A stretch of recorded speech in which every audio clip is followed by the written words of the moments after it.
हिरन क्या जात बड़ा हो खेला सोनो की रानी सबके खुश रखी हो मारी मारी कौन हिरन क्या जात बड़ा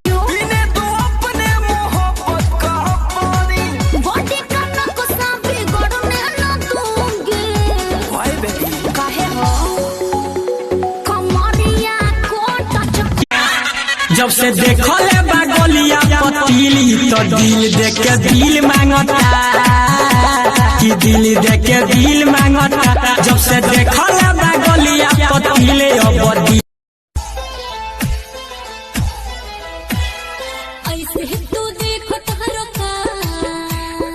ऐसे तू देखो तहरो का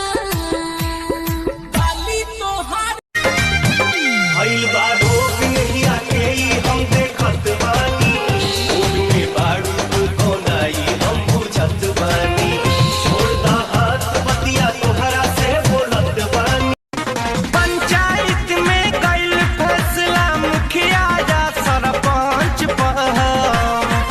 तोरा माई काहे बोलवले रहे पापा के हमारा लंच